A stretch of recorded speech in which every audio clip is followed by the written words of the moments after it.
Castlevania 4 is a game that prioritizes fun and engaging level structure above everything else. Whether that's a benefit or a detriment is completely up to the player, though. The level of control you have over Simon Belmont here is so much more than in any previous game, and even a lot of future games. And that's probably what pushed a lot of the level designs in the first place. You can whip in all 8 directions, control your jumps mid-air, swing from post to post, and you even can purposely fall down stairs when it's convenient to make a shortcut so you can get through some tough sections. Because of these new skills, a lot of the other weapons and items you have throughout the game actually lose a lot of their relevance. The holy water that was completely overpowered in the first couple Castlevanias is now totally worthless. It's better to just let your whip dangle and deal damage passively. I think I picked up the damn clock maybe once or twice in the first 2 levels and never even saw it again. The axe has selective amounts of use, and the boomerang and knife are pretty much the only ones you want. Fortunately, the developers at least knew that the whip was the star of the show, and it's pretty much built around it. Everybody always talks about the room that rotates, but there's nothing to it. You just hang there and then fight some Medusas and then hang again. The clock tower, on the other hand, has you ride all the way up it, and you have to try and avoid the enemies that are flying at you. You have to ride all the way up this elevator of multiple posts. You could get hit by anything and get knocked straight off.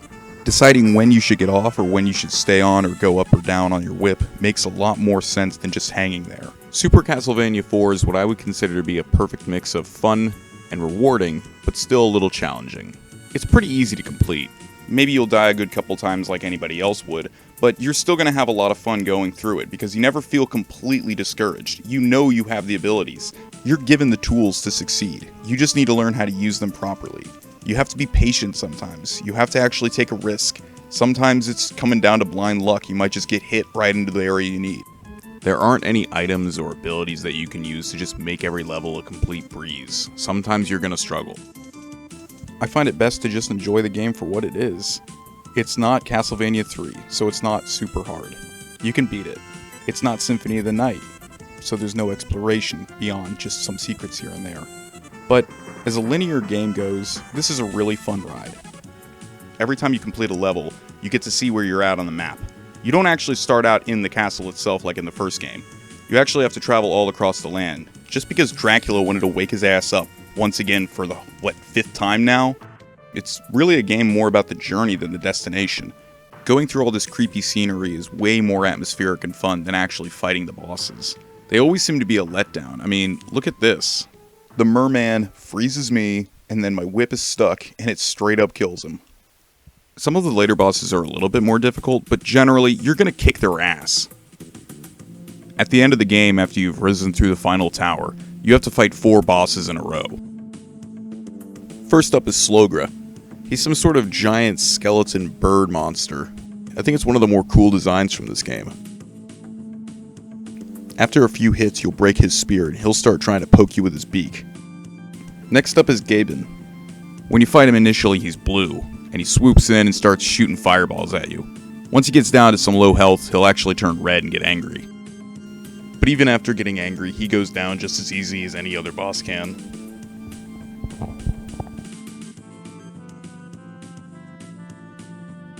Finally, you have Death. Yeah, that's right, you gotta fight the Grim Reaper. He's got his classic scythe, but he'll also throw smaller sickles at you too. Death is probably the hardest boss in the whole game. That's not saying very much, but he's still a really fun fight.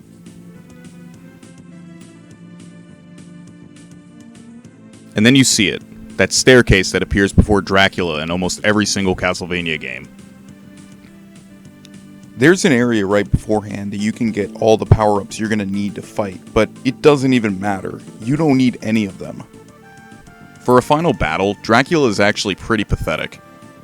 The fight against Dracula at first seems really awesome, because it's a lot like the first game where he's teleporting to the left and the right, but he's just too damn easy. There's even a spot here where you can actually hit one of his projectiles, and it'll turn into a turkey leg, giving you extra health. And by the time he actually transforms into the monster face form, nothing really changes. He's so low on health you can just keep wailing on him.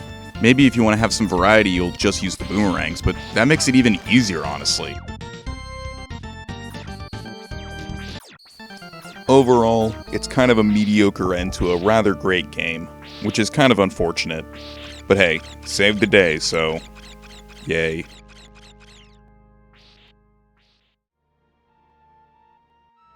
Even with its lackluster bosses and some other problems along the way, I don't think that really detracts from what really makes Super Castlevania 4 great. If you haven't given it a shot, or you're at least slightly interested in Castlevania, go play it. You won't regret it. And I'll catch you guys in the end slate.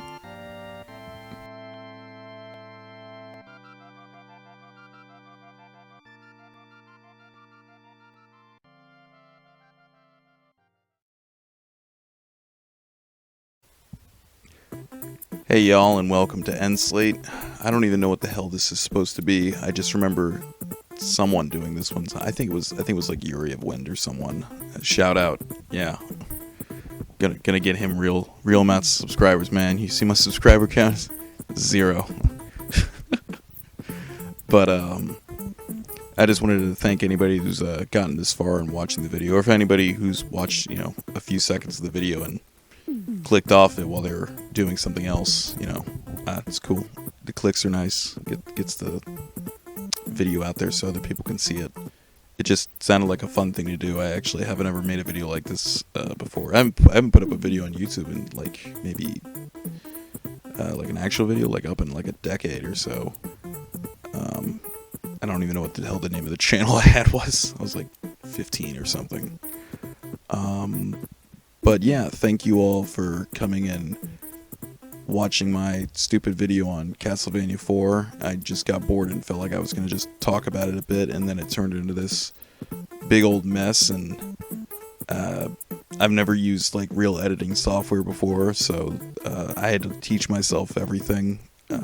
So if everything looks all janky, just know that it'll get better, I hope. But yeah, this is kind of a first for me. So anyway, thank you all for watching. If you have any advice or anything you want to say to me, just leave it in the comments. I'll probably respond. But yeah, thank you, and have a great day, night, evening, whatever. But oh wait, no, I wanted to mention one more thing. I thought it was funny, the end slate photo. What's up with Dracula's Monster Man face? Like, in the original, he becomes, the Cookie Monster, right? The big old monster. But in this one, he just gets, like, a crazy, like, skeleton face. Like, I don't really get what the deal with that is. Is it supposed to be, like, you whipped his, like, flesh off? I don't get it. I mean, in the original one, you whip his head right off, which is kind of crazy, but whatever, it doesn't really matter. Someone tell me your thoughts on that below. You can tell me if the video sucked. I don't care. Just you don't have to tell me anything. I don't even get it. I don't even care. It's like 3 a.m. Thank you once again for coming in, listening to this stupid rant. Thank you all. Bye.